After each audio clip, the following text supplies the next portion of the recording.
Thank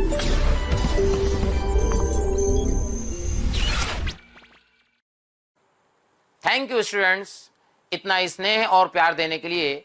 आप लोगों ने मेरे को और मोशन परिवार को जो प्यार दिया है, जो स्नेह दिया है, मैं उसके लिए धन्यवाद कहता हूं। हजारों बच्चे हमारे वीडियो लेक्चर देख के लाभान्वित हो रहे हैं। बेटा, आप सभी बच्चों से रिक्वेस्ट है कि डिस्क्रिप्शन बॉक्स में जाइए और लिंक को क्लिक करिए और फ्री में अपना रजिस्ट्रेशन मोशन में सुनिश्चित करें। साथ ही साथ जिन बच्चों को डाउट सॉल्विंग और स्टडी मटेरियल की भी सुविधा चाहिए, वो लिंक पे जाएं और क्लिक करें और प्रीमियम कोर्स के लिए अप्लाई कर सकते हैं। बेटा, गुड आफ्टरनून, फिर से हम लोग मिल गए। चलो आज स्टार्ट करते हैं जनरल ऑर्गेनिक केमिस्ट्री, जीओसी। वैसे जीओसी तो बहुत बड़ा चैप्टर है, बट शॉर्ट में अपन इसमें थोड़ा इंपॉर्टेंट चीज़ें समझेंगे कि भाई जीओसी में क्या क्या, क्योंकि आप ऐसे समझ लो कि ऑर्गेनिक केमिस्ट्री का बेस जो है वो जीओसी है। सो जीओसी में सबसे पहले अपन स्टार्ट करते हैं। देखिए, शॉर्ट में ही समझना पड़ेगा क्योंकि टाइम कम है। जीओसी तो वैसे तो आपको बताएं 10-12 लेक्चर पढ़ाने चाहिए जीओसी में, लेकिन अब क्या समय की कमी है, इसलिए शॉर्ट में थोड़ा सा जो इंपॉर्टेंट चीज़ें हैं वो समझेंगे हम लोग। तो सबसे पहले अपन बात करते हैं electron displacement effect. Electron displacement effect में सबसे पहले होता है इंडक्टिव इफेक्ट।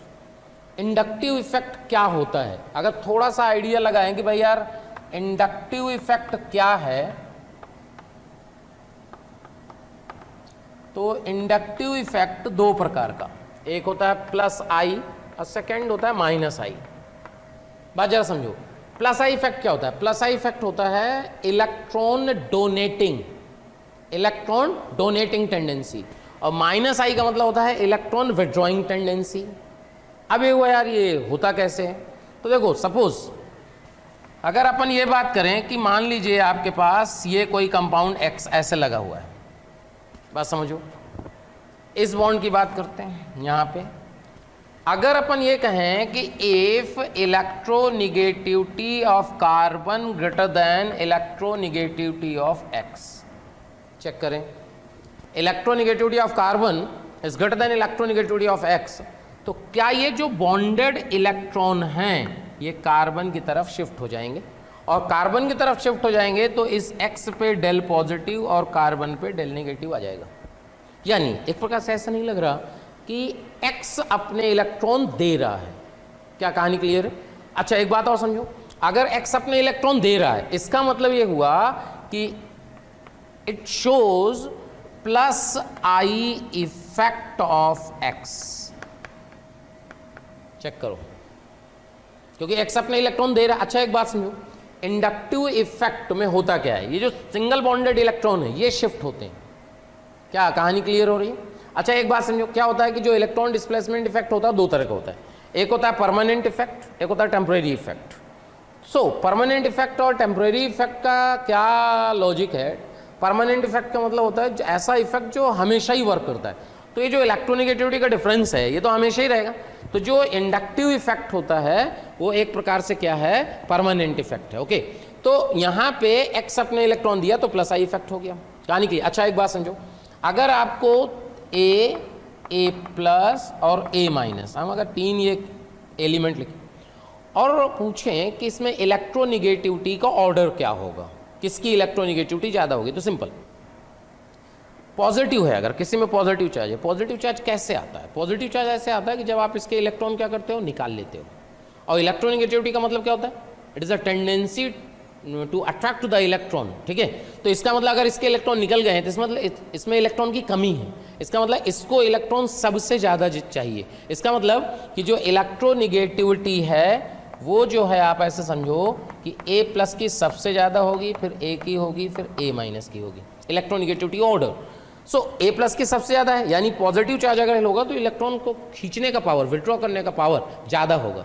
और अच्छा, नेगेटिव चार्ज है, ऑलरेडी नेगेटिव चार्ज है तो इसको तो इलेक्ट्रॉन चाहिए नहीं, तो इसको इलेक्ट्रॉन क्या होगा कि इलेक्ट्रॉन डोनेटिंग टेंडेंसी, डोनेट करने की टेंडेंसी ज़्यादा होगी। तो ये इलेक्ट्रोनिगेटिविटी ऑर्डर है। तो अगर आप ये देखो कि यहाँ पे तो बॉन्डेड इलेक्ट्रॉन, इलेक्ट्रोनिगेटिव डिफरेंस सी और एक्स की वजह से इलेक्ट्रॉन शिफ्ट हुए। अच्छा, अब देखो ये सी है और ये डेल्टा निगेटिव सी है। अगर आप ये सोचो कि किसकी इलेक्ट्रोनिगेटिविटी यहाँ ज़्यादा होगी, एक न्यूट्रल कार्बन की, एक जो स्लाइटली निगेटिव चार्ज कार्बन है उसकी, किसकी ज़्यादा होगी? अभी बताया गया किसकी ज़्यादा है इलेक्ट्रोनिगेटिविटी, न्यूट्रल की। इसका मतलब क्या ये बॉन्डेड इलेक्ट्रॉन की तरफ फिर शिफ्ट होंगे? फिर इसमें अगर अपन ने कहा कि इसमें del 1 निगेटिव आ गया तो फिर इसके इलेक्ट्रॉन शिफ्ट होंगे यहाँ, तो यहाँ del 2 निगेटिव आ गया, फिर शिफ्ट होंगे, ऐसे शिफ्ट होते चले जाएंगे। लेकिन जितना डिफरेंस यहाँ चार्ज का आ रहा होगा वो लगातार घटता चला जाएगा। और ये माना जाता है कि आफ्टर थर्ड कार्बन, थर्ड मतलब फोर्थ कार्बन पहुंचे, थर्ड कार्बन के बाद, तो उस पर जो चार्ज का ट्रांसफर होता है ड्यू टू इलेक्ट्रोनिगेटिविटी वो खत्म हो जाता है। तो अपन ये कहेंगे कि यहाँ पे जो आएगा del 3 निगेटिव वो लगभग 0 है। ओके, तो ये क्या है? ये प्लस आई इफेक्ट है एक्स का। अच्छा, दूसरा केस अगर कंसीडर करें, सपोज अपन ये बात करें कि मान लीजिए कोई वाई कंपाउंड है, ओके, और electronegativity of Y is greater than electronegativity of carbon. Suppose ऐसा हो कि वाई की इलेक्ट्रोनिगेटिविटी जो है वो आपकी कार्बन से ज़्यादा है। अगर कार्बन से ज़्यादा है तो क्या ये जो बॉन्डेड इलेक्ट्रॉन हैं वो क्या इसकी तरफ शिफ्ट होंगे? यहाँ डेल्टा निगेटिव आएगा, यहाँ डेल्टा पॉजिटिव आएगा। क्लियर? अब देखो, अब इस बॉन्ड की बात करते हैं तो इसमें ये स्लाइटली पॉजिटिवली चार्ज कार्बन है या न्यूट्रल कार्बन है, तो बताओ किसकी इलेक्ट्रोनिगेटिविटी ज़्यादा होगी? ऑब्वियसली पॉजिटिव चार्ज वाले की ज़्यादा होगी। तो ये इलेक्ट्रॉन खींचेगा, तो यहाँ del 1 पॉजिटिव आएगा, यहाँ del 2 पॉजिटिव आएगा, यहाँ del 3 पॉजिटिव आएगा। ये कहानी है। तो यहाँ पे एक प्रकार से ऐसे सोचो कि इलेक्ट्रॉन कौन खींच रहा है? वाई। तो ये जो है ये शो करेगा आपको minus I effect of Y. Check करें। क्लियर? तो माइनस आई इफेक्ट क्या है, प्लस आई इफेक्ट क्या है, समझो। अच्छा, ओवरऑल कंपाउंड पहले न्यूट्रल था तो अभी भी न्यूट्रल ही रहेगा। उसमें ऐसा नहीं कि नेट चार्ज आप देखोगे तो नेट पॉजिटिव चार्ज और नेट नेगेटिव चार्ज 0 होगा। तो ये प्लस आई की बात हुई। अच्छा, अब बात समझो, प्लस आई माइनस आई की थोड़ी सी हमने बात की। अब बात ये है कि प्लस आई और माइनस आई जो इफेक्ट होता है किस चीज़ पे डिपेंड करता है। तो पढ़ते समय तो ऐसा लग रहा है कि यार ये जो प्लस आई माइनस आई है इसका जो मेन रीज़न है, मेन रीज़न आपको क्या लग रहा है कि यार इसमें लग रहा है इलेक्ट्रोनिगेटिविटी मेन रीज़न है, लेकिन नहीं।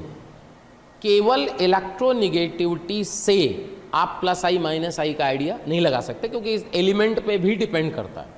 जैसे अपन बात करें कि भाई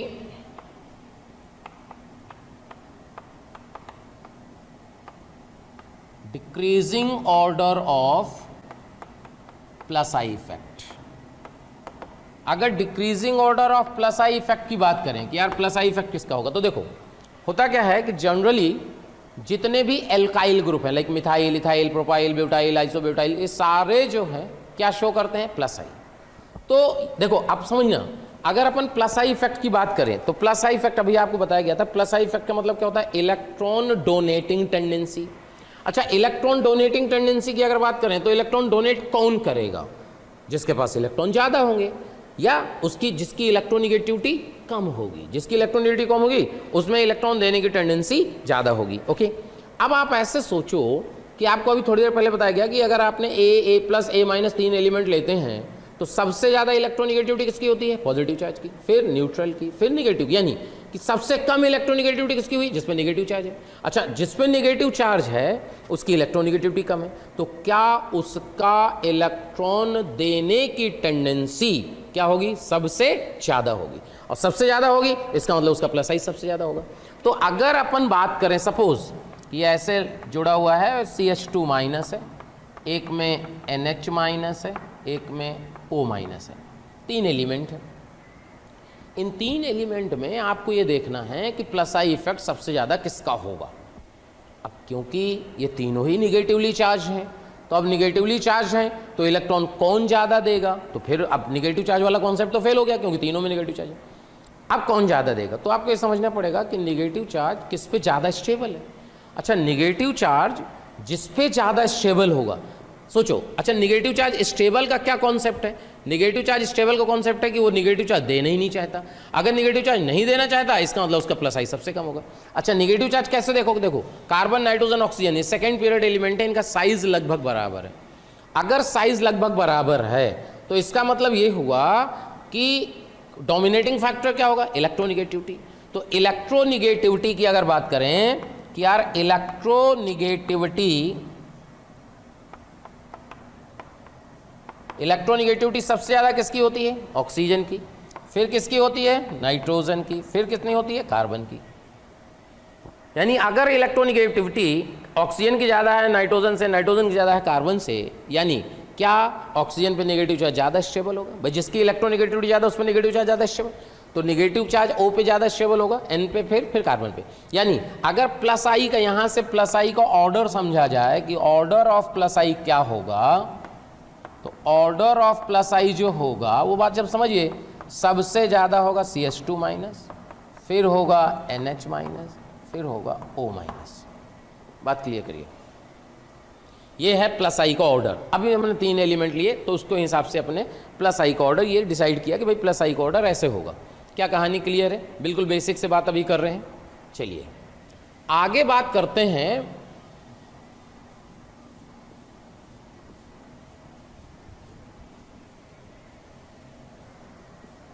बात जरा समझिए। इसके बाद अपन बात करते हैं, ऑर्डर लिखते हैं। भाई अपन ने कहा भाई CH2 माइनस सबसे ज़्यादा, फिर NH माइनस, फिर O माइनस, फिर CO माइनस। बात जरा समझिए। फिर आएगा ये ग्रुप टर्शी। टर्शी वाले के इलेक्ट्रॉन देने की टेंडेंसी ज़्यादा होगी। अच्छा, ऐसा कुछ लोगों को लगता है ऐसा क्यों हुआ? ऐसा इसलिए हुआ कि कार्बन और हाइड्रोजन में इलेक्ट्रोनिगेटिविटी किससे ज़्यादा है? कार्बन की। कार्बन पे नेगेटिव चार्ज आएगा, इस कार्बन पे आएगा, तो ओवरऑल इस कार्बन पे नेगेटिव चार्ज टेंडेंसी क्या हो गई? बढ़ गई, तो देने की टेंडेंसी बढ़ गई। इसके बाद अपन बात करेंगे, ये देखिए, फिर इसके बाद ये आएगा, फिर इसके बाद CD3 and then CH3 then H। देख लीजिए CD3 और CH3 में याद रख लीजिएगा, CD3 का प्लस आई इफेक्ट CH3 से ज़्यादा होता है। क्या भाई कहानी क्लियर है? तो ये ओवरऑल जो है प्लस आई इफेक्ट का ऑर्डर है कि भाई प्लस आई इफेक्ट अपन कैसे कैसे समझ रहे हैं। अच्छा, प्लस आई इफेक्ट जो अपन ने समझा, उसके बाद आपको इसका एप्लीकेशन समझ में आएगा कि भाई क्या क्या करना है, क्यों पढ़ रहे हैं। अगर अपन माइनस आई की बात करें कि डिक्रीजिंग ऑर्डर ऑफ माइनस आई,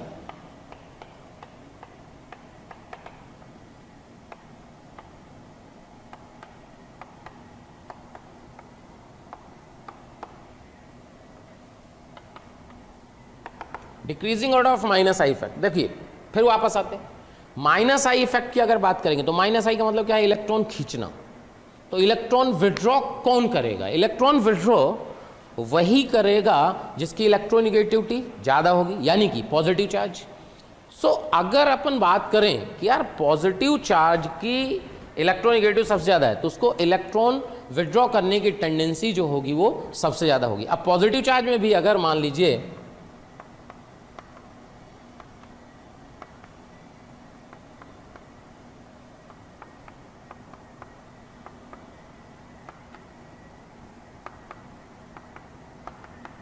बात जरा समझिए, इंपॉर्टेंट क्वेश्चन हो सकता है। NR3 प्लस और NH3 प्लस में किसकी इलेक्ट्रॉन विड्रॉ करने की टेंडेंसी ज़्यादा होगी? अब देखो, अगर आपने इसमें, क्योंकि इंपॉर्टेंट है भाई, ध्यान समझिएगा, अगर इसमें आपने जरा सा भी गलत तरीके से सोचा तो आपका आंसर गलत हो जाएगा। अब इसमें है क्या? देखिए यहाँ पे क्या हो रहा है कि यहाँ R एक एल्काइल ग्रुप है, मिथाइल, इथाइल, प्रोपाइल, कुछ भी हो सकता है। तो ऐसे समझो, ऐसे गलत, इसमें क्या है कि गलत करने का तरीका भी है और सही करने का तरीका भी है। गलत, मान लो सपोज आपने जो है गलत करना है, तो गलत कैसे करेंगे समझो। यहाँ कहेंगे R का क्या लग रहा है? प्लस आई। समझिएगा ध्यान से, यहाँ R का क्या लग रहा है? प्लस आई इफेक्ट, क्योंकि आपको बताया गया सारे alkyl group plus I effect show करते हैं। तो जब R का प्लस आई इफेक्ट शो किया तो ये पॉजिटिव चार्ज का जो मैग्नीट्यूड है, क्या ये कम हो गया? ध्यान से बात क्लियर करो, इस पॉजिटिव चार्ज का मैग्नीट्यूड क्या हो गया? कम हो गया। अगर पॉजिटिव चार्ज का मैग्नीट्यूड कम हो गया तो इलेक्ट्रॉन विड्रॉ करने की टेंडेंसी कम हो गई। कम हो गई तो फिर इसका मतलब इसका प्लस, इसका जो माइनस आई है NH3 का ज़्यादा हो जाएगा NR3 से। लेकिन आपको बता दें आंसर ये है, आंसर ये NR3 प्लस का जो माइनस आई होता है वो NH3 प्लस से ज़्यादा होता है। अब यार ये हुआ, ये कैसे हो गया? ये तो दिक्कत का काम है। क्योंकि आर का plus I effect positive charge को अगर कम कर देगा, तो पॉजिटिव चार्ज को कम कर देगा तो खींचने की टेंडेंसी कम हो जाएगी। खींचने की टेंडेंसी कम हो गई तो माइनस आई इसका कम होना चाहिए, NH3 का ज़्यादा होना चाहिए। लेकिन आंसर ये कहता है कि माइनस आई इफेक्ट NR3+ का ज़्यादा होता है NH3+। अब इसको समझते हैं कि यार ये ऐसा क्यों आया, तो समझो ध्यान से। होगा क्या कि जैसे सपोज N पे पॉजिटिव है, अच्छा N पे जो पॉजिटिव, कॉन्सेप्ट समझिएगा, N पे पॉजिटिव जितना ज़्यादा होगा उतना उसका माइनस आई होगा। ये बात तो पक्की है कि जितना ज़्यादा उस पर पॉजिटिव चार्ज होगा उतना उसका माइनस आई होगा। अगर यहाँ से अपन ये देखें कि यार CH3, ऐसे कोई R ले लेते हैं, CH3 मिथाइल अपन ने R सेट कर दिया, और यहाँ पे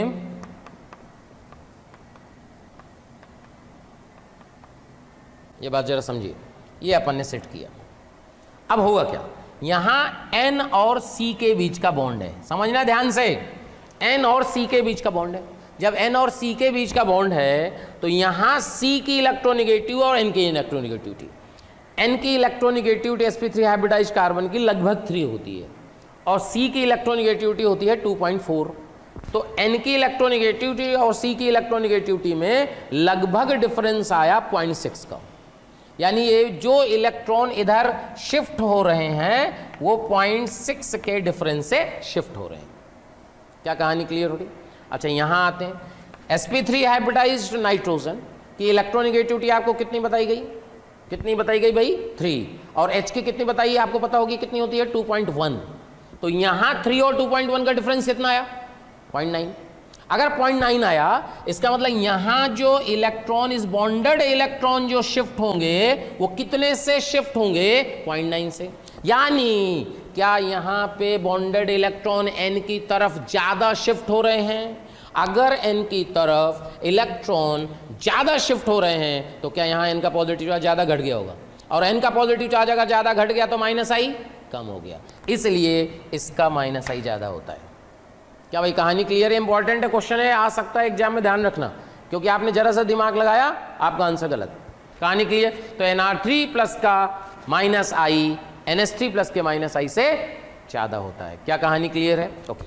अब अगर ये तो पॉजिटिव चार्ज की बात हो गई, तो अगर अपन ये कहें ऑर्डर की बात करें तो NR3+ के बाद आ गया NH3+, चेक करें। अच्छा इसके बाद क्या आता है? न्यूट्रल कंपाउंड में NO2, फिर आता है CN, बीच में तो बहुत सारे आते हैं बट जरूरत जिनकी है उनकी बात कर लेते हैं। NO2 CN। क्या भाई कहानी क्लियर है? कोई डाउट हो तो बता देना। इसके बाद CHO, इसके बाद COH, इसके बाद, अब ध्यान सुनिएगा, इसके बाद आता है fluorine, chlorine, bromine, iodine. Check करें। अब इसके बाद जो आने वाला है, ध्यान समझिएगा, बस यहाँ थोड़ा सा कंफ्यूजन आएगा। एक यहाँ अलग से बात करते हैं, फिर ऊपर ऑर्डर में डालेंगे। एक है OH और एक है OR, माइनस आई, OH और OR का माइनस आई। अब किसका माइनस आई ज्यादा होगा?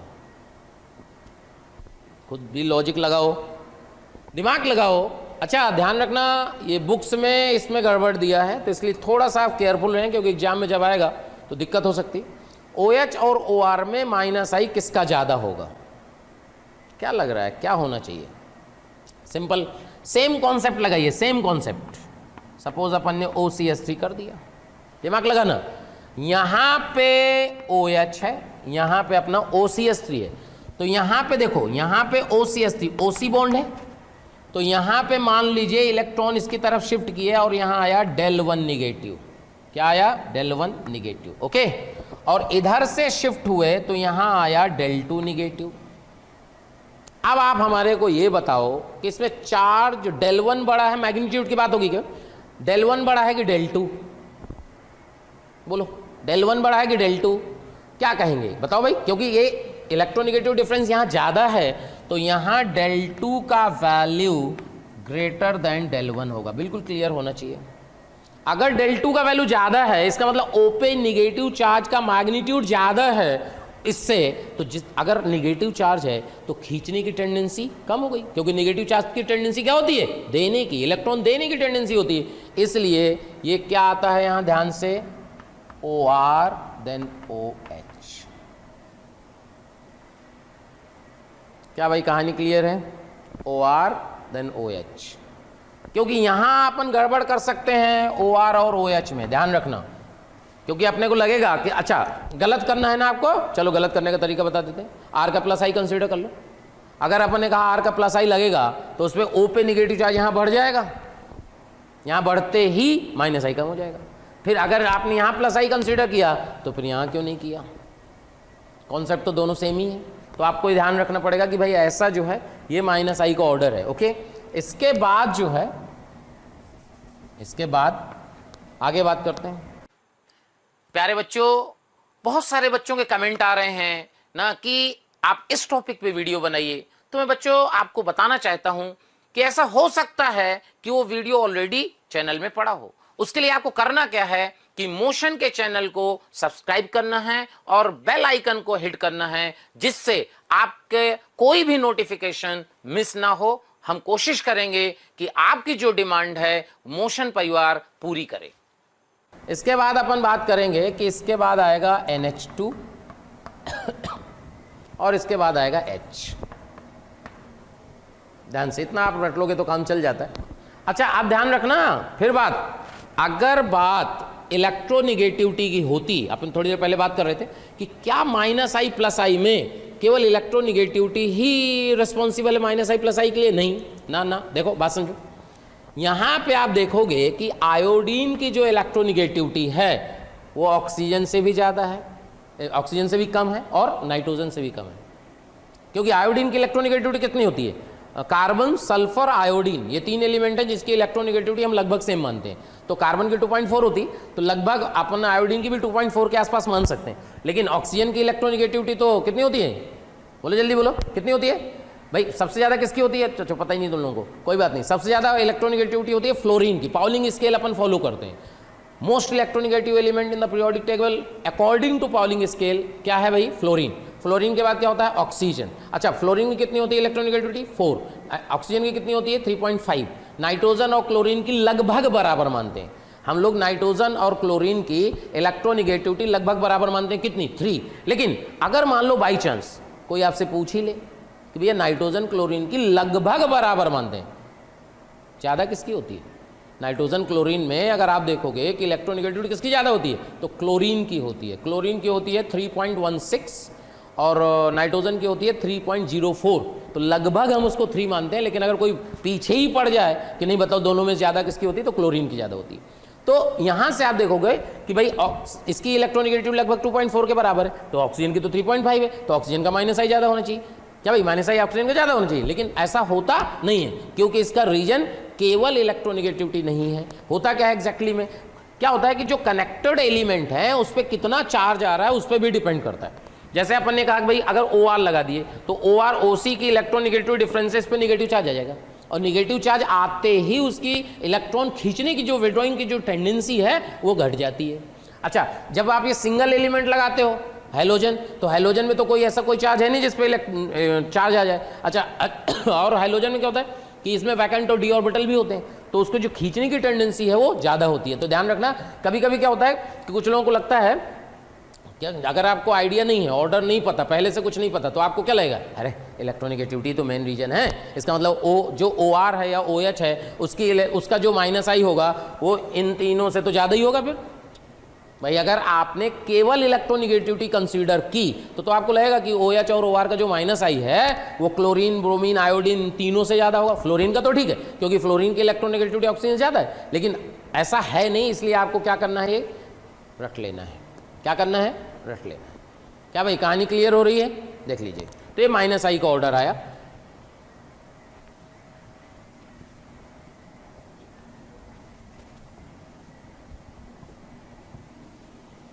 अच्छा कभी कभी क्या होता है कि इस तरह क्वेश्चन आ जाता है,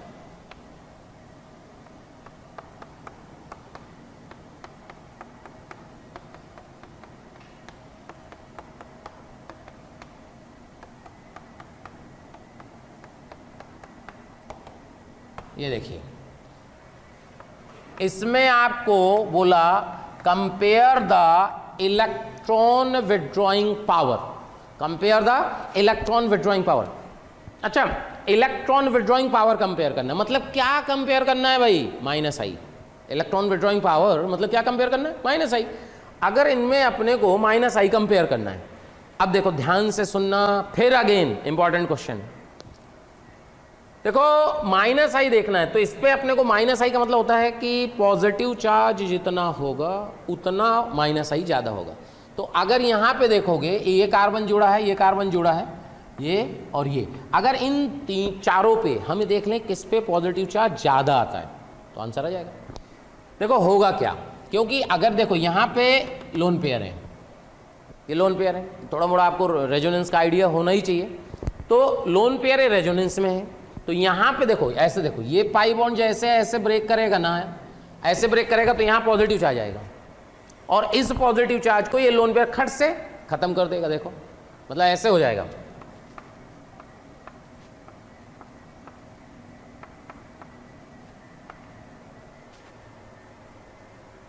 देख लीजिए, ये यहाँ गया, यहाँ पॉजिटिव आया, Cl का लोन पेयर कोऑर्डिनेट किया, इस तरह आ गया।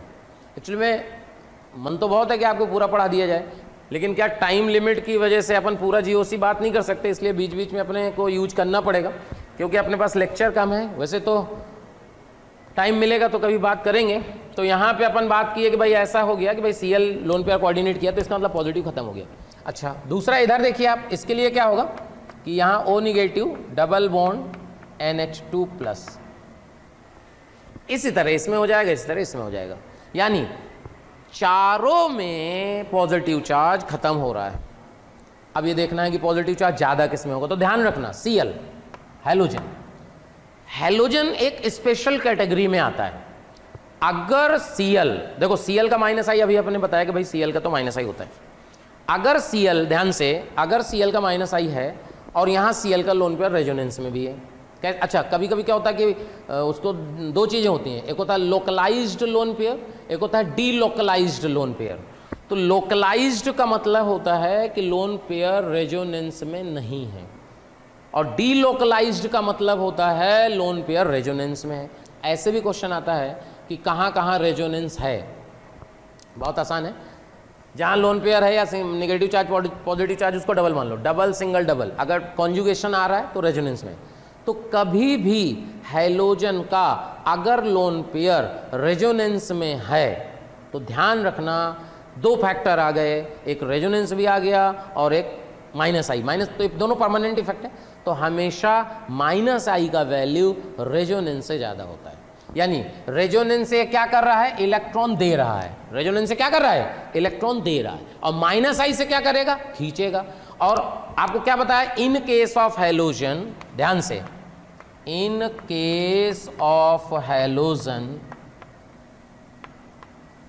माइनस आई का वैल्यू रेजोनेंस से ज्यादा होता है। यानी रेजोनेंस से क्या होता है? रेजोनेंस से इलेक्ट्रॉन खींच भी सकता, दे भी सकता, लेकिन इस केस में तो इलेक्ट्रॉन क्या कर रहा है? दे रहा है।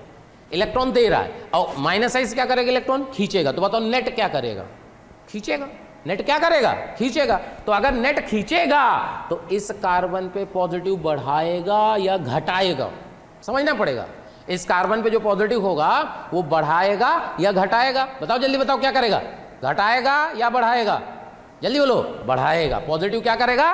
बढ़ाएगा, क्योंकि क्या कर रहा है? इलेक्ट्रॉन खींच रहा है। अगर इलेक्ट्रॉन खींच रहा है Cl, तो क्या पॉजिटिव चार्ज बढ़ेगा? अच्छा, पॉजिटिव चार्ज कार्बन में बढ़ा तो जिस से जुड़ा हुआ है क्या उसके इलेक्ट्रॉन खींचेगा, यानी माइनस आई को बढ़ा देगा।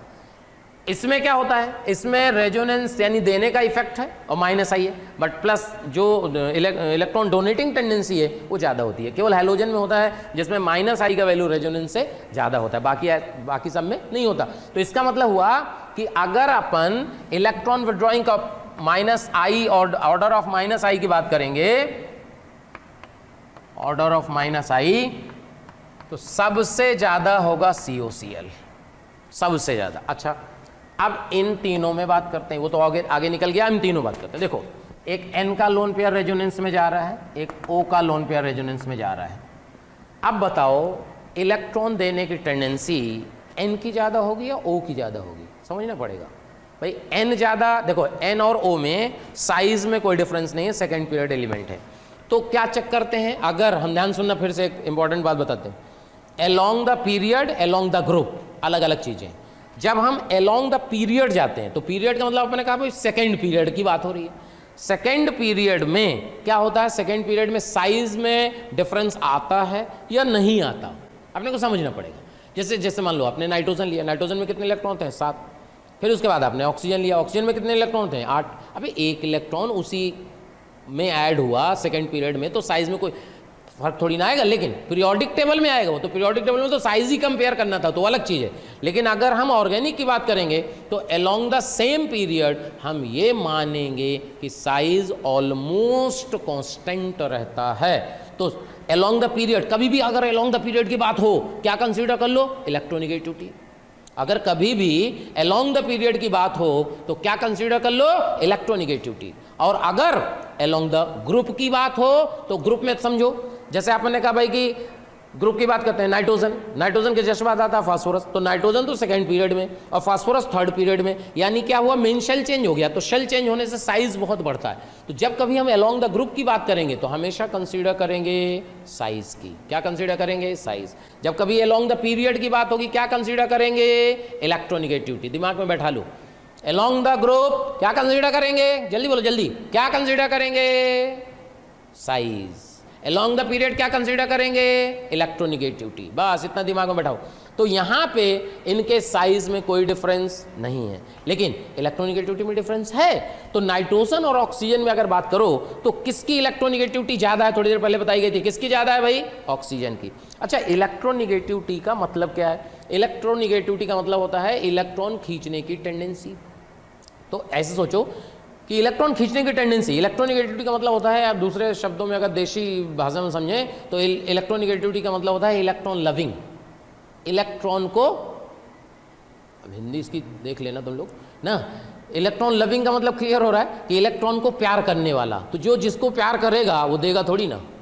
तो इसका मतलब हुआ कि अगर ये एलिमेंट में ऑक्सीजन इलेक्ट्रॉन लविंग ज्यादा है तो क्या ये O अपने लोन पेयर देना नहीं चाहेगा। उसके रेस्पेक्ट में अगर N की बात करें तो N जल्दी दे देगा। रेस्पेक्ट की बात हो रही है, अगर कार्बन से रेस्पेक्ट में बात करोगे तो नाइट्रोजन की ज्यादा हो जाएगी। लेकिन नाइट्रोजन ऑक्सीजन में ऑक्सीजन की इलेक्ट्रोनिगेटिविटी क्या है, ज्यादा, तो ऑक्सीजन को इलेक्ट्रॉन डोनेट करने की टेंडेंसी है कम। इसका मतलब अगर इसकी ज्यादा है, इसका मतलब यहां पॉजिटिव चार्ज तुरंत खत्म हो जाएगा। तो इसका मतलब इसका माइनस आई इससे कम हो गया। अब इन दोनों में बात करो, इन दोनों में बात करें तो देखो इसका जो O का लोन पेयर है वो इधर भी जा रहा है और इधर भी जा रहा है, दोनों साइड रेजोनेंस में। लेकिन एट अ टाइम देखोगे तो, क्योंकि दोनों जगह बटा, तो एट अ टाइम देखोगे तो इसका इलेक्ट्रॉन देने की टेंडेंसी कम हो जाएगी। तो इसका मतलब हुआ कि जो माइनस आई का ऑर्डर है वो एक प्रकार से एसिड डेरिवेटिव है भाई, ये लो, ये एनहाइड्राइड का ज्यादा होगा। फिर जो है इसका होगा,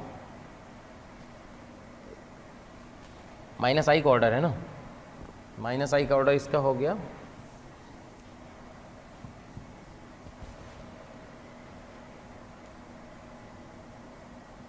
और इसके बाद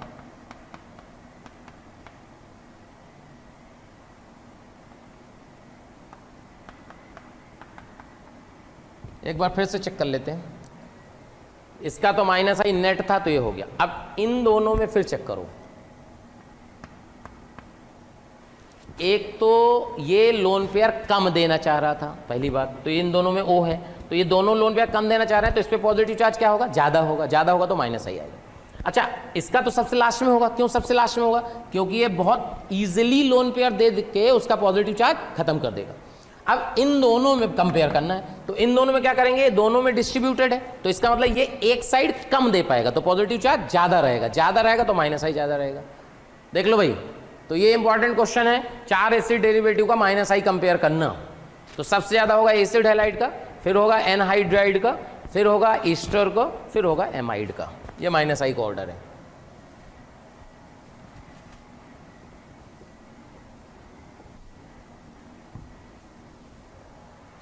अच्छा, और समझें, अगर मान लो सपोज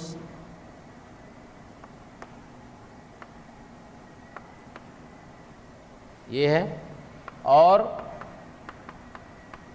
ये देखो, ध्यान से, सब इंपॉर्टेंट क्वेश्चन है।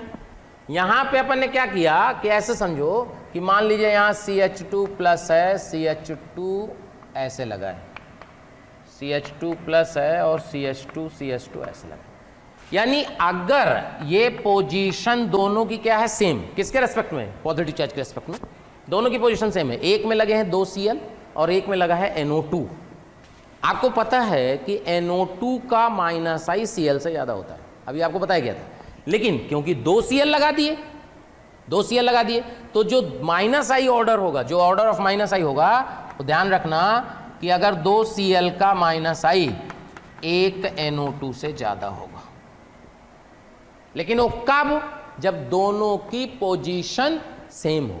अगर पोजीशन अलग अलग हो तो फिर कुछ नहीं कह सकते। क्या भाई, कहानी क्लियर है?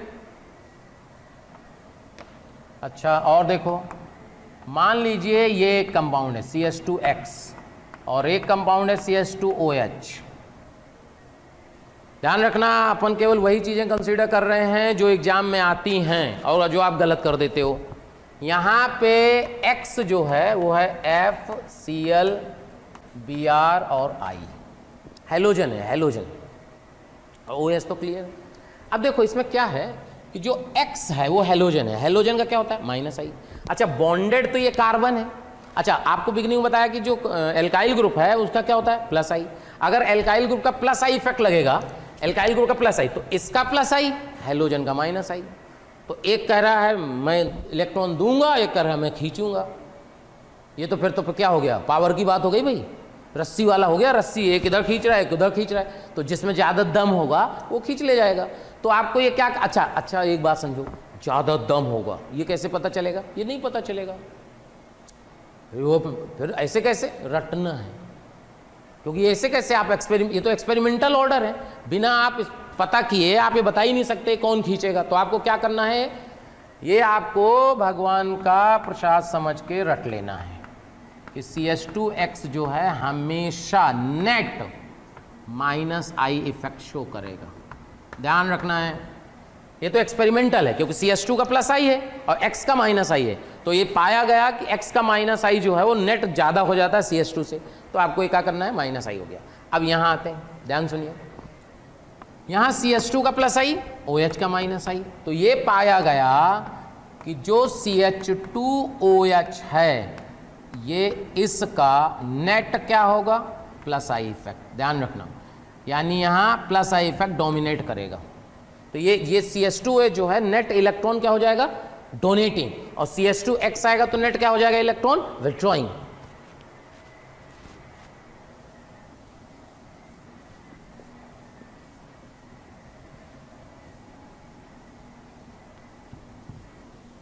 क्या भाई, इंडक्टिव इफेक्ट का आइडिया लगा कि भाई इंडक्टिव इफेक्ट क्या होता है ना।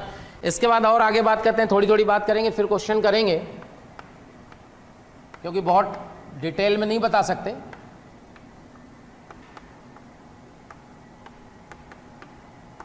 हाइपर कॉन्जुगेशन, हाइपर कॉन्जुगेशन क्या होता है, इसी को हम लोग नो बॉन्ड रेजोनेंस भी बोलते हैं। Hyperconjugation is also known as no bond resonance. No bond resonance होता क्या है, जनरली हाइपर कॉन्जुगेशन पाया जाता है पॉजिटिव चार्ज कार्बोकैटायन के केस में। तो होता क्या है, बात जरा समझिए, सपोज ये कंपाउंड है, ये देखो, ये पॉजिटिव चार्ज है, इसके रेस्पेक्ट में जो कार्बन है उसे बोलते हैं अल्फा कार्बन। क्या बोलते हैं, अल्फा कार्बन। और इससे लगे हुए हाइड्रोजन को बोलते हैं alpha hydrogen. Clear, alpha carbon, alpha hydrogen. तो हाइपर कॉन्जुगेशन के लिए रिस्पॉन्सिबल कौन होता है, अल्फा हाइड्रोजन। अगर अल्फा हाइड्रोजन है तो इसमें हाइपर कॉन्जुगेशन होगा, और नहीं है तो नहीं होगा। अब देखना, बात जरा समझिएगा क्या होता है एग्जैक्टली में। यहां CH2 प्लस है, यहां पे ये बात समझिए, क्या होता है, बॉन्ड ब्रेकिंग की बात करते हैं। बॉन्ड ब्रेकिंग जो होती है दो प्रकार से होती है, एक होती है बॉन्ड ब्रेकिंग होमोलाइसिस और एक होती है हेट्रोलाइसिस। होमोलाइसिस बॉन्ड ब्रेकिंग क्या होती है, जिसमें हम क्या करते हैं, बॉन्ड को ब्रेक करते हैं और जो उसका कंट्रीब्यूशन होता है उसे दे देते हैं। लाइक CH बॉन्ड जो बना वो कैसे बना, C का एक इलेक्ट्रॉन, कार्बन का एक इलेक्ट्रॉन, मतलब हाइड्रोजन का एक इलेक्ट्रॉन, तो अगर इसको ब्रेक करेंगे तो एक इलेक्ट्रॉन इसको मिलेंगे, एक इलेक्ट्रॉन इसको मिलेंगे, तो उसको क्या बनते हैं, फ्री रेडिकल। ये बोलते हैं होमोलाइसिस। हेट्रोलाइसिस क्या होता है कि उसमें हेट्रोलाइटिकली ब्रेक करते हैं, जिसकी इलेक्ट्रोनिगेटिविटी ज़्यादा होती है उस पर आ जाता है नेगेटिव और जिसकी कम होती है उस पर आ जाता है पॉजिटिव। तो पॉजिटिव निगेटिव डेवलप होते हैं due to heterolytic bond cleavage और radicals are develop due to homolysis bond cleavage. Okay, तो यहां पे अगर हम इस बॉन्ड की हेट्रोलाइसिस करा दें, चेक करना भाई, इस बॉन्ड की क्या करा दें, हेट्रोलाइसिस। अगर आप इस बॉन्ड की हेट्रोलाइसिस कराओगे तो किस पे पॉजिटिव आएगा, किस पे निगेटिव आएगा, जिसकी इलेक्ट्रोनिगेटिविटी ज़्यादा उस पर निगेटिव, जिस पे कम उस पर पॉजिटिव।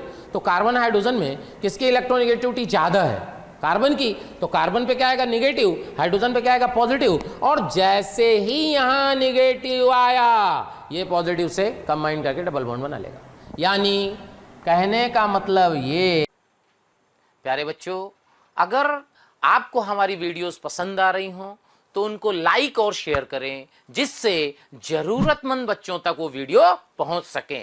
और मैं बच्चों ये कहना चाहता हूं कि आप जब वीडियोस देखें तो उसमें कमेंट जरूर लिखें, क्योंकि एक एक कमेंट, आपका एक कमेंट मेरी पूरी टीम को मोटिवेशन देता है। इसलिए आपसे रिक्वेस्ट है बेटा कि कमेंट जरूर करें कि CH2 double bond CH plus, check करें, चेक करो, इसको क्यों हम नो बॉन्ड रेजोनेंस कह रहे हैं, सोचो, क्योंकि सन्नाटा है। देखो यहां तो बॉन्ड है ही नहीं, बॉन्ड है ही नहीं, तो इसलिए इसका नाम है नो बॉन्ड रेजोनेंस। ये सब हाइपोथेटिकल स्ट्रक्चर है। तो इसका मतलब इस तरह के कितने हाइपर कॉन्जुगेशन होंगे, 3 भाई, एक बार आपने ये तोड़ा, एक बार ये तोड़ोगे, एक बार ये तोड़ोगे, यानी हाइपर कॉन्जुगेशन जो होगा वो किस पे डिपेंड करेगा, अल्फा हाइड्रोजन पे। और इसको बोलते हैं हाइपर कॉन्जुगेटेड स्ट्रक्चर या नो बॉन्ड रेजोनेटिंग स्ट्रक्चर। ये क्या है, हाइपर कॉन्जुगेटेड स्ट्रक्चर और no bond resonating structure. Check कर लीजिए, क्लियर। तो जितने, यानी कि number of hyperconjugated structure की बात करें, अगर अपन ये बात करें, number of no bond resonating structure proportional to number of, या इक्वल टू लिख दे सकते हो, नंबर ऑफ अल्फा हाइड्रोजन। ये चेक करो सीधा, suppose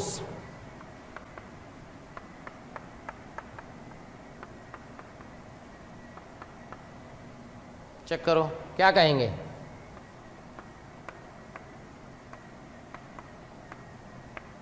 nine alpha hydrogen. Check करो।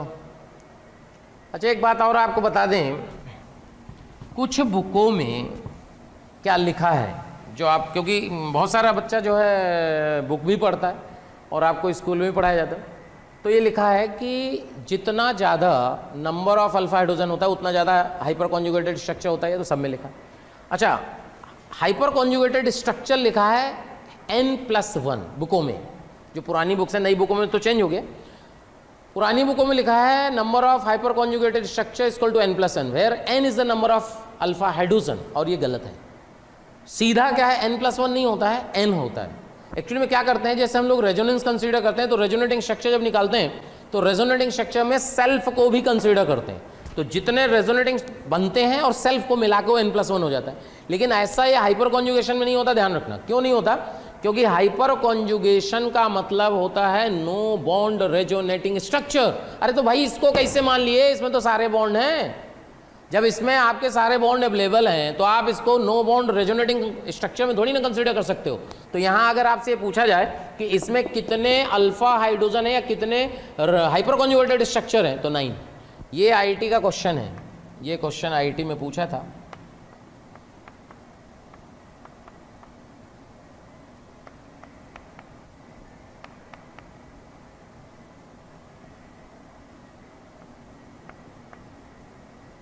आईआईटी का क्वेश्चन है, क्या पूछा था? Total hyperconjugated structure, total hyperconjugated structure. देखिए total hyperconjugated structure check करो, खुद ही निकालो भाई, करना तुम्हारे कोई एग्जाम तुम्हें को देना है। चेक करते हैं कि टोटल हाइपर कॉन्जुगेटेड स्ट्रक्चर कैसे निकालते हैं। आपको क्या बताया गया? टोटल हाइपर कॉन्जुगेटेड स्ट्रक्चर निकालने के लिए क्या चेक करना है? अल्फा हाइड्रोजन, ये कार्बन, इससे कनेक्टेड कार्बन सारे अल्फा होते हैं जो भी इससे जुड़ा है। तो यानी अगर तुमसे कहा जाए कि अल्फा कार्बन कितने हैं, तो 3 है। अल्फा कार्बन कितने हैं? 3। इससे कनेक्टेड ये, इससे कनेक्टेड ये, इससे कनेक्टेड ये। अच्छा, जो अल्फा कार्बन है उससे कनेक्टेड क्या निकाल लो? हाइड्रोजन, तो अल्फा हाइड्रोजन आ जाएंगे। तो यहां कितने हैं? 3 अल्फा हाइड्रोजन। बोलो भाई यहां कितने हैं? 2 अल्फा हाइड्रोजन। बोलो इसमें भी 1 है, 1 अल्फा हाइड्रोजन। बोलो तो यानी टोटल कितने हो गए? 6। क्या कहानी क्लियर हुई? देख लो भाई, तो हाइपर कॉन्जुगेटेड स्ट्रक्चर निकालना आ गया आपको, ध्यान से।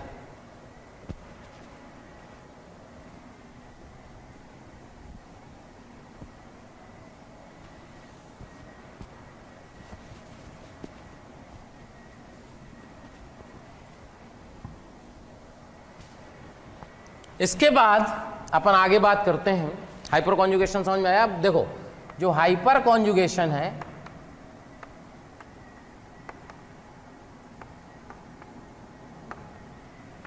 जो हाइपर कॉन्जुगेशन है वो 2 प्रकार का, फर्स्ट सेकंड, +H -H। अभी हुआ +H क्या होता है, -H क्या होता है।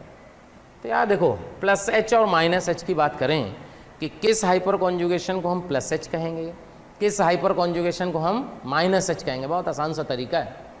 देखो एक बात समझो, अभी आपको बताया गया, ध्यान से, अगर बात समझ में आ जाए तो तुरंत आंसर आ जाएगा। जो आप बॉन्ड ब्रेक करते हो, हेट्रोलाइसिस किए, हेट्रोलाइसिस किए तो यहाँ पे पॉजिटिव, यहाँ पे नेगेटिव आया, नेगेटिव पॉजिटिव डबल बॉन्ड बनाया, तो इससे स्ट्रक्चर आपने थोड़ी देर पहले बनाया था।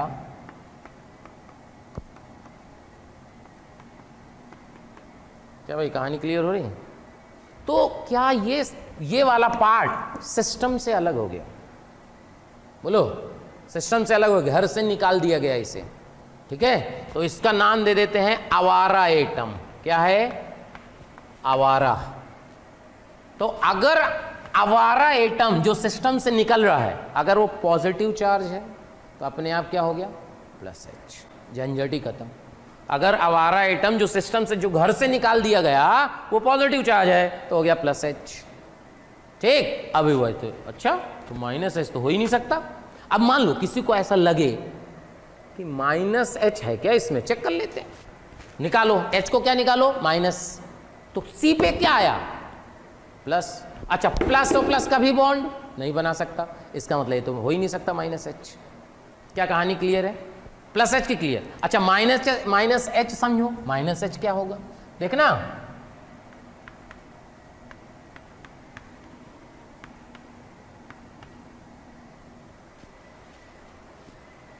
चेक करो, CCl को ब्रेक करते हैं। जब आप इसमें CCl को ब्रेक करो, बताओ भाई CCl, इस बॉन्ड को आप ब्रेक करो, इस बॉन्ड को ब्रेक करो, बताओ Cl पे क्या आएगा? CCl को ब्रेक करें, Cl पे क्या आएगा? नेगेटिव। Cl पे क्या आया? नेगेटिव। अच्छा इस पे क्या आया? पॉजिटिव। तो क्या ये स्ट्रक्चर इस तरह का नहीं हो गया?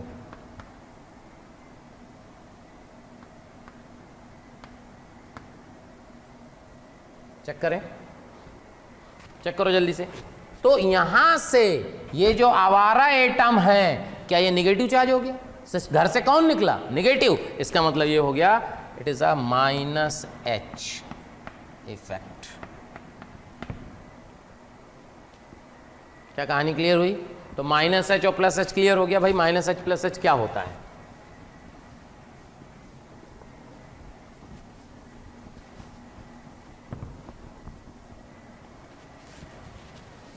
अब देखो,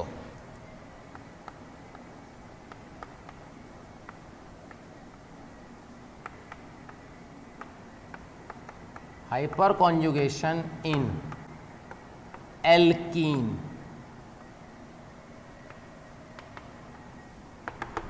हाइपर कॉन्जुगेशन इन एल्कीन। अगर एल्कीन की बात करें कि यार एल्कीन में हाइपर कॉन्जुगेशन कैसा होगा, देखो एथीन, ऐसे क्वेश्चन आते हैं, 4 ऑप्शन दे देगा, बोलेगा किस कंपाउंड में हाइपर कॉन्जुगेशन है। तो हाइपर कॉन्जुगेशन के लिए रिस्पॉन्सिबल कौन? Alpha hydrogen. क्लियर? एल्कीन में कैसे अल्फा हाइड्रोजन चेक करेंगे? डबल बॉन्ड पकड़ लिए, डबल बॉन्ड से कनेक्टेड कार्बन से जो कार्बन कनेक्ट है वो अल्फा कार्बन है। क्या डबल बॉन्ड से कनेक्टेड कार्बन से कोई अल्फा हाइड्रोजन नहीं है, अल्फा कार्बन नहीं है? इसका मतलब नो हाइपर कॉन्जुगेशन। यहां कहेंगे no alpha carbon. No alpha carbon means no hyper conjugation.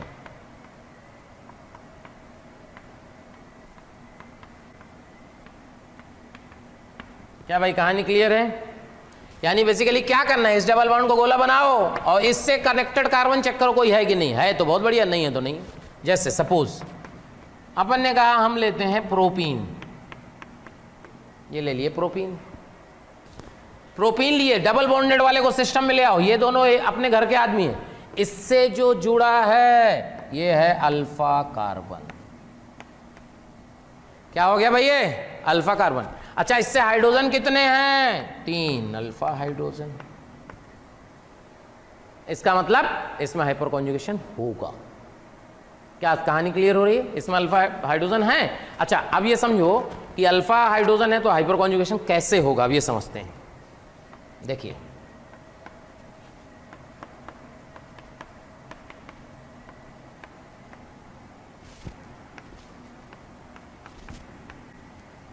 ये बात समझिए।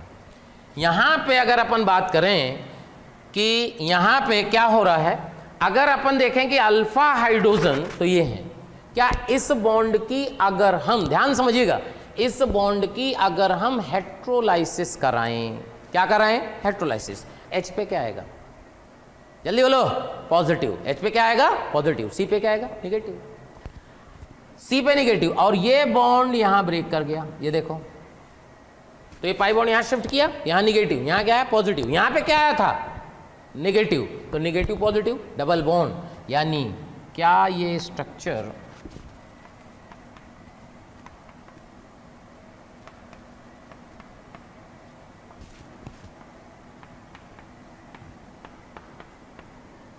चेक करो, बताओ पहले, +H है -H है? जल्दी बोलो। +H। हमारा क्या है? +H हो गया। तो इस तरह के कितने स्ट्रक्चर बनेंगे? 3। एक बार इसको तोड़े, एक बार इसको तोड़ेंगे, एक बार इसको तोड़ेंगे, यानी क्या यहां कहेंगे 3 hyper conjugated structure. 3 hyper conjugated structure. क्या कहानी क्लियर हो रही है? देख लो भाई, बहुत आसान है।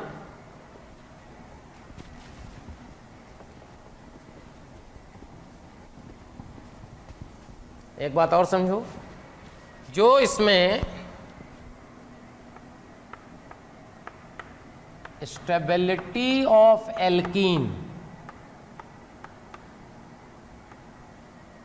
Directly proportional to number of alpha hydrogen. ये देखो भाई,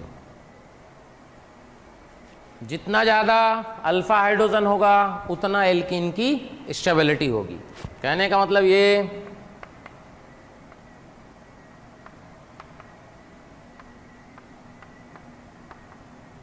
देखिए मोस्ट स्टेबल एल्कीन, कितने अल्फा हाइड्रोजन? 12। देखो 12 समझ आ रहे हैं?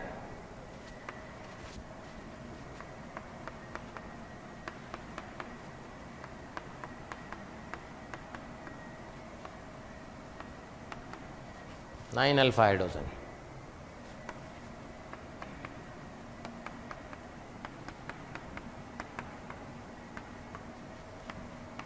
सिक्स अल्फा हाइड्रोजन,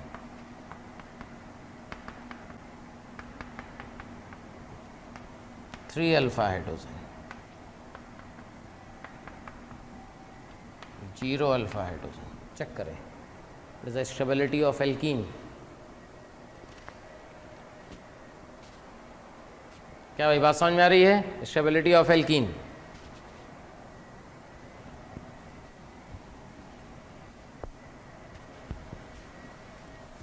नोट कर लिए? अच्छा, एक बात और,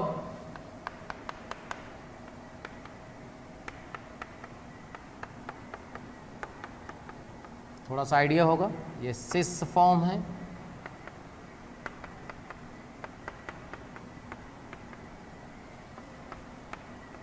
ये ट्रांस फॉर्म है,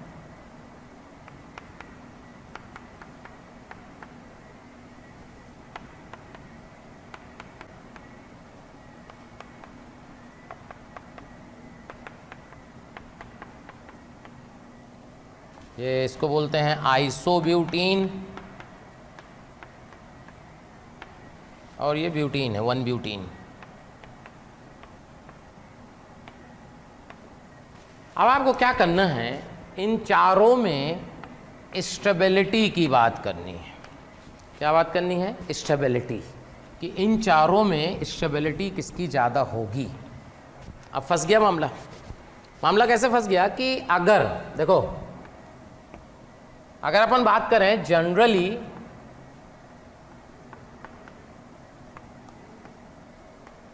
ट्रांस एल्कीन जो होती है वो ज़्यादा स्टेबल होती है सिस एल्कीन से। जनरली है, ध्यान रखना।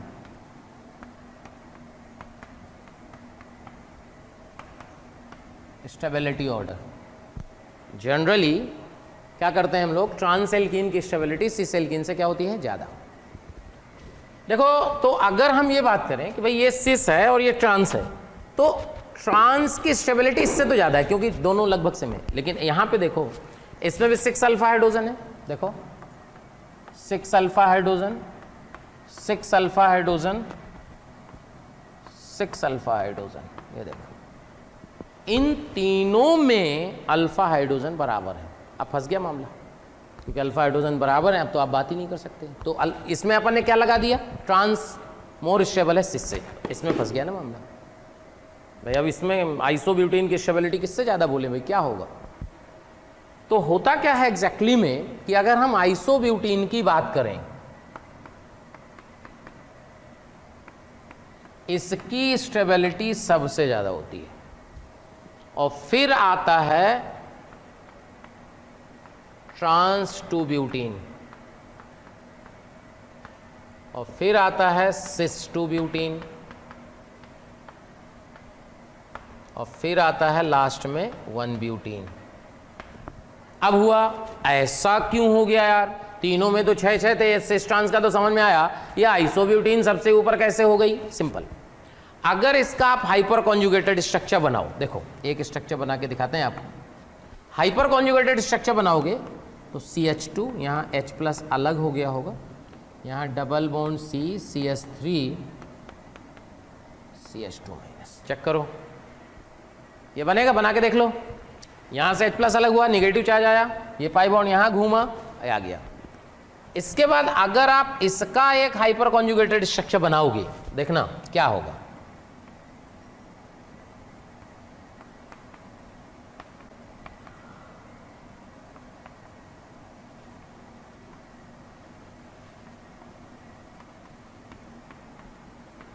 चेक करो क्या भाई, यहां पे कार्बन आयन कहां बन रहा है 1 डिग्री पे, और यहां कार्बन आयन कहां बन रहा है 2 डिग्री पे। तो अगर हम इसका नाम दे दें A1 और इसका दे दें B1, चेक करो, तो जो स्टेबिलिटी है वो B1 की और A1 में, A1 किसकी ज़्यादा स्टेबिलिटी है, A1 की, क्योंकि 1 डिग्री कार्बन आयन है, ज़्यादा स्टेबल है। ये 2 डिग्री कार्बन आयन है, अनस्टेबल है। तो A1 की स्टेबिलिटी B1 से ज़्यादा है, इसलिए ये इसमें हाइपर कॉन्जुगेशन क्या हो रहा है, ज़्यादा हो रहा है, इसलिए ज़्यादा स्टेबल है। क्या समझ में आया? यहां फिर समझो, A1 is more stable then B1, A1 is more stable than B1. This means in isobutene more hyperconjugation takes place. Therefore, the stability of isobutene is greater than the stability of trans-2-butene, and we know that trans-2-butene is more stable than cis-2-butene. क्या भाई, कहानी clear है? आराम से देख लो। तो ये stability of alkene कैसे निकालते हैं, इसका तरीका है। क्लियर है भाई? पैकअप, ठीक है भाई? तो अगली क्लास में मिलेंगे। फिर आपको बता दें, आप अपने सजेशन सुझाव जरूर दीजिए, उसके लिए अपना नंबर शेयर कर देते हैं। जो लोग नए, पिछली क्लास में अपने नंबर दिया था, लेकिन मान लीजिए कुछ लोग बच्चे नए आए हों, तो इस नंबर पे आप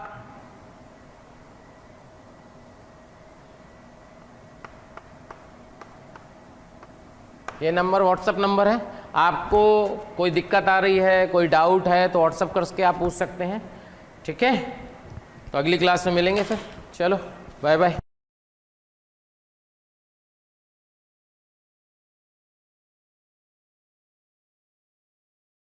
प्यारे बच्चों, अगर आपको मेरे वीडियो पसंद आ रहे हैं और आप मुझसे पढ़ना चाहते हैं, तो मैं अभी आपको एक नंबर दे रहा हूं, उस पर आज ही कॉल करें, जिससे आने वाले वीडियो आपको मिल जाएं और आप उससे लाभान्वित हों। नंबर लिख लीजिए 1800 2121 799।